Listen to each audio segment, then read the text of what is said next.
but we didn't tell the police. My brother and I agreed on one thing the night it happened. We would never talk about it again. It was supposed to be a shortcut. Evan and I were driving back from a late shift, cutting through an old industrial road that most people avoided. No streetlights, no houses, just asphalt, weeds, and silence. He was driving, I was half asleep. Then the car jolted. Not a crash. Not exactly. More like resistance. Evan slammed the brakes. We sat there, breathing hard, listening to the engine tick as it cooled. The headlights caught something in the road, something lying unnaturally still. A man. He wasn't moving. I didn't see him, Evan whispered. I swear. I got out first. I don't know why, maybe, because I wanted to believe I could fix it. The man's eyes were open, staring past me. His chest wasn't rising.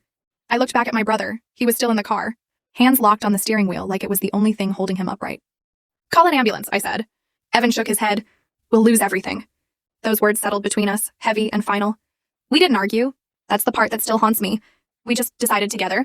We dragged the body off the road into the tall weeds. The night swallowed him like he'd never existed. When we drove away, neither of us spoke. The next morning, Evan threw up in the sink.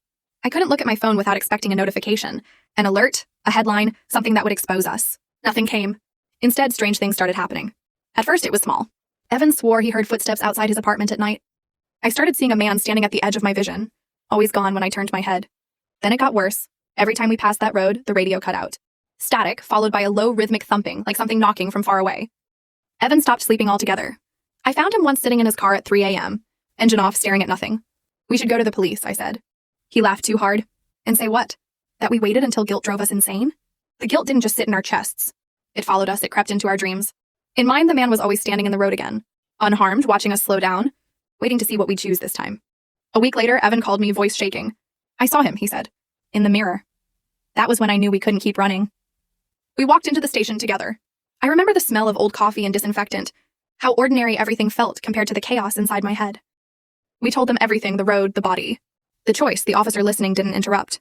He just nodded slowly, typing notes, his expression tightening with each detail. When we finished, he leaned back in his chair. You're not the first, he said quietly. My stomach dropped. The man you described, he continued, was reported missing 2 weeks ago. We found his body yesterday, a construction crew. About a mile from where you said it happened. Evan's face drained of color.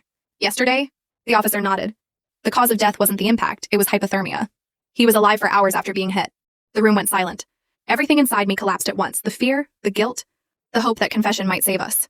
It was already too late. They led Evan away first, and he didn't resist. He just looked at me once, eyes hollow, like he was already somewhere else. I don't know what will happen next. The charges, the trial, the years. All I know is this. We thought staying silent would protect us. We thought time would bury what we did, but some things don't stay buried. They wait. And when you finally decide to do the right thing, they make sure you understand the cost.